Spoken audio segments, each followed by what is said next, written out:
Welcome to Suman TV. నేను మీ నవీన్. ప్రస్తుతం నేను ఎపియాన్ పెయిన్ మేనేజ్మెంట్ సెంటర్లో ఉన్నాను. మనతో ఉన్నారు పిఆర్పి ఆద్యులు డాక్టర్ సుధీర్ ధార గారు. హాయ్ సార్, నమస్తే అండి. నమస్తే నవీన్. సార్, మిమ్మల్ని ఒక పర్సనల్ క్వశ్చన్ అడగాలని సార్. నాకు ఏంటంటే మోకాల నొప్పులకి పిఆర్పి బాగా పనిచేస్తూ ఉంది అనేది ఇంకా ఆల్రెడీ ఆల్మోస్ట్ అందరికీ తెలిసిపోయింది. మరి నడుము నొప్పులకి ఎంతవరకు పనిచేస్తుందని అడుగుతూ ఉన్నారు. అంతేందుకు సార్, మన కెమెరామెన్ వాళ్ళ మదర్కే ఏజ్ వచ్చేసి 40+. సో సర్జరీ పడుతుంది అన్నారంట. ఒకసారి మీరు చూసి మనం పిఆర్పితో ట్రీట్ చేయొచ్చా లేదా అని. ఇప్పుడు ఈవిడ 45 ఇయర్స్ కదా. 45 ఇయర్స్ అంటే జనరల్గా మెడికల్లో చిన్న వయసు. Yes yes.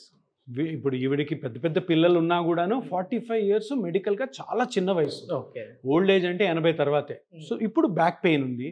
బ్యాక్ పెయిన్ ఉండి ఇప్పుడు ఎంఆర్ఐ తీస్తే ఏం చూపిస్తుందంటే disc bulge with bilateral facet arthropathy and L4 L5 disc prolapse causing mild lateral recess right more than left. అంటే ఏంటంటే ఈమెకి 2 ప్రాబ్లమ్స్ ఉన్నాయి. ఒకటి L4 L5 డిస్క్ బయటకు వచ్చి కుడి నరం మీద ఒత్తిడి. దీనివల్ల ఏమవుతుంది, నడుము నొప్పి ప్లస్ కుడికాలు లాగుతారు. Okay okay. ఇంకొకటి బైలేటరల్ ఫ్యాసెట్ ఆర్థ్రోపతి అని వచ్చింది. ఫ్యాసెట్ ఆర్థ్రోపతి అంటే ఎప్పుడైనా కూడాను మన స్పైన్లో ఒక 33 బోన్స్ ఉంటాయి. ఆ 33 బోన్స్లో ఒక బోన్కి ఇంకో బోన్కి మధ్యలో జాయింట్ ఉంటుంది. ఆ జాయింట్ అరిగిపోయిన ఉంటుంది. ఇది బొమ్మలో చూపిస్తాను చూడండి. ఇప్పుడు చూడండి, ఇది L4, ఇది L5. L4 L5 2 బోన్స్ మధ్యలో ఒక దిండు ఉండాలి కదా, కుషను, అది డిస్క్. ఇది కానీ వెనక్కి వచ్చిందంటే ఇట్లా కుడి నరం, ఇక్కడ నరం పోతుంటుంది, ఆ నరం మీద ప్రెషర్ పడుతుంది. పడినప్పుడు ఈ నరం ఇట్లా ఎర్రగా వాస్తుంది. ఇప్పుడు ఈవిడికి ఈ డిస్క్ L4 L5 డిస్క్ బయటికి రావడం వల్ల నరము వాసింది. ఇంకోటి, నేను ఈ 2 ఎముకల మధ్యలో ఒక జాయింట్ ఉంటుందని చెప్పాను చూడు, ఈ జాయింట్ కూడా అరిగిపోయింది.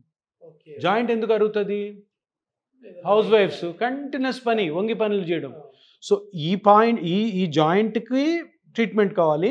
ఈ డిస్క్ ఈ నరం మీద పడింది కాబట్టి దీనికి కూడాను ఆ నరం వాపుని తగ్గాలి. సో జనరల్గా మామూలుగా ఏం చేస్తారు, ఆపరేషన్ చేసి ఈ డిస్క్ని తీసేస్తారు. ఇప్పుడు ఈవిడికి అంత ప్రాబ్లం లేదు. ఇది ఓన్లీ నరం ఒత్తుకుంటుంది కాబట్టి వేరే సిమ్టమ్స్ లేవు ఆపరేషన్కి వెళ్ళడానికి. కాబట్టి బాధ ఉంది కాబట్టి మనము ఈ నరం మీద వాపుని తగ్గించాలి, ప్లస్ ఈ జాయింట్ ఏదైతే అరిగిపోయిందో ఆ అరిగిపోయిన జాయింట్ని కూడా మళ్ళీ నార్మల్ చేయాలి. సో ఈ రెండింటికి కూడాను మనము పిఆర్పి తోటి పేషెంట్ని కంప్లీట్గా రికవర్ చేయాలి. అరిగిన బోన్ కూడా మనం చేయొచ్చా సార్? అరిగిన బోన్ అంటే ఇప్పుడు చిన్న జాయింట్ అని చెప్పాను కదా, జాయింట్లో ఇట్లా స్పేస్ ఉంటుంది. ఓకే. ఇప్పుడు ఏమైంది, స్పేస్ అరిగిపోయింది. దీని మధ్యలో కూడా చిన్న గుజ్జు ఉంటుంది. దాన్ని మన పిఆర్పి ఆ జాయింట్లో వేయడంతో అది పెంచుతుంది, అక్కడ ఉన్న ఇన్ఫ్లమేషన్ కూడా తగ్గిస్తారు. అదే L3 L4 L5 ఏం అర్థం కాలేదు మాకు అని అడ్డా L4 L5 కింద డిస్క్ నరం మీద ఒత్తిడి ప్లస్ ఈ జాయింట్ 2 ఉన్నాయి ఇక్కడ ప్రాబ్లమ్స్. ఒకటి నడుము నొప్పి కాజ్ చేస్తుంది, ఇంకొకటి నడుము నొప్పి కాలు మీద గుంజుతుంటుంది. సో అందుకని ఇప్పుడు నడుము నొప్పికి మీరు అడిగినప్పుడు ఈ పిఆర్పి దీనికి కూడా పనిచేస్తుంది అంటే కొన్ని కేసెస్లో తప్పకుండా పనిచేస్తుంది, కానీ అది కరెక్ట్గా కనుక్కోవాలి. అన్ని కేసెస్కి పనిచేయదు. సో అన్నిటి కేసులకి ఒకటే మాత్రం అన్నట్టు ఉండదు. సో ఏ కారణంతో అయితే నొప్పి వస్తుందో ఆ కారణానికి ఇన్ కేస్ పిఆర్పి కానీ సూటబుల్ అయితే హ్యాపీగా చేయొచ్చు. కానీ కొద్దిమంది ఊర్లలో కొన్ని అపోహలు ఉంటాయి సార్. ఇప్పుడు ఇంజెక్షన్ అంటేనే స్టీరాయిడ్ ఇంజెక్షన్ కూడా ఉంటాయి.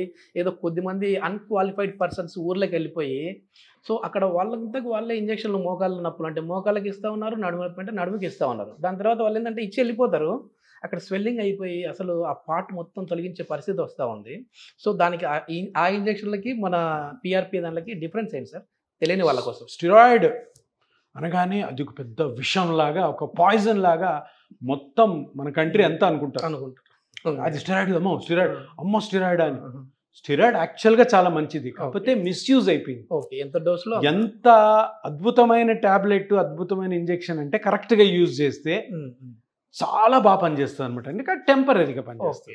సో ఇది ఏమైంది, పురాతన కాలం నుంచి స్టెరాయిడ్ వాడడము, ఎంబీబీఎస్ డాక్టర్లు వాడడం, తర్వాత లోకల్ డాక్టర్స్ ఆర్ఎంపీలు ఎవరైతే వాడుతున్నారో దానివల్ల ఏమైందంటే అది కరెక్ట్గా యూజ్ చేస్తే బాగానే పోతుంది.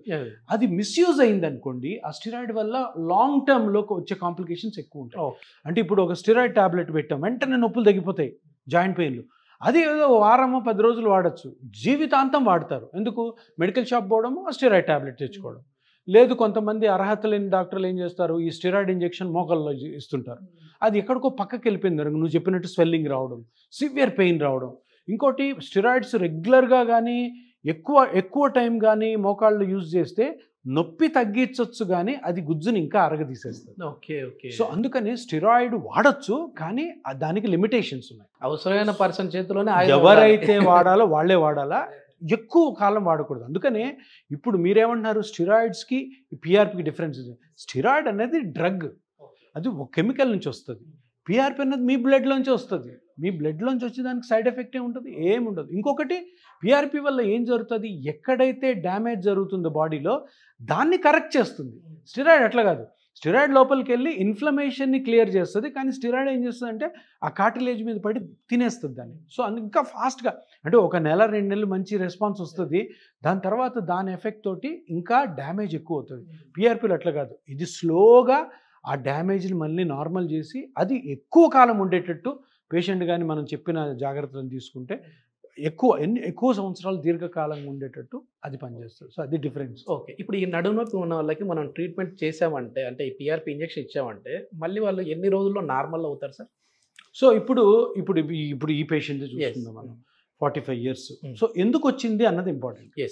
ఫస్ట్ ఆఫ్ ఆల్ ఆమె యాక్టివిటీస్ ఏంటి, ఎప్పుడైనా దెబ్బ తగిలిందా, లావుగా ఉందా, లేదంటే ఇతరత్ర ఏదన్నా జర్నీలు చేస్తున్నప్పుడు జారిపడినప్పుడు ఇట్లా వచ్చిందా, అది ఇంపార్టెంట్. ఆమె చేసే పనులు కూడా ఇంపార్టెంట్.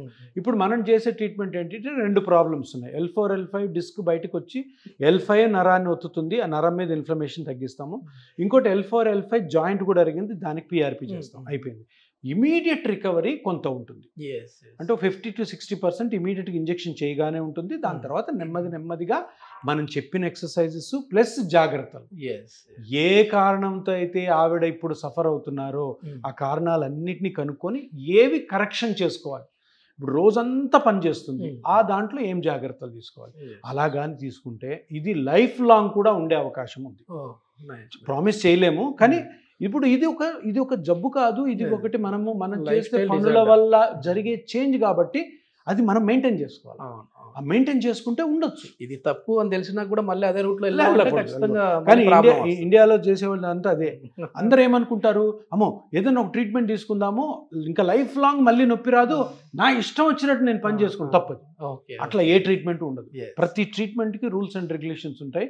అవి కరెక్ట్గా డాక్టర్కి తెలియాలి, డాక్టర్ మీకు చెప్పాలి, మీరు అవి తూచా తప్పకుండా చేసేటట్టు డాక్టర్ చూసుకోవాలి. సార్ ఫుడ్ ఎట్లాంటి ఫుడ్ తీసుకోవాలి సార్? అంటే మామూలు మీ వీడియో అన్నింటిలో చెప్తా ఉంటారు, అసలు ముందు అసలు హాస్పిటల్కే వెళ్ళి అవసరం రాకూడదు అంటూ ఉంటారు. అట్లా రాకుండా ఉండాలంటే మన లైఫ్ స్టైల్ ఎట్లా ఉండాలి, ఎట్లాంటి ఫుడ్ తీసుకోవాలి? ఇది ఫుడ్ చాలా చాలా చాలా విధాలుగా చాలా చెడు దారిలో పోతుంది.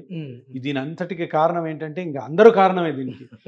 ఎక్కడెక్కడైతే ఫుడ్ని కొత్త తరహాగా కొనుక్కొని తింటున్నారు.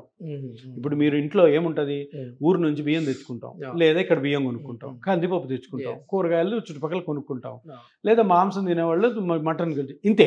ఇదే మీ ఫుడ్. ఇంతకంటే వేరేదేం కొనొద్దు, వేరేదేం తినొద్దు.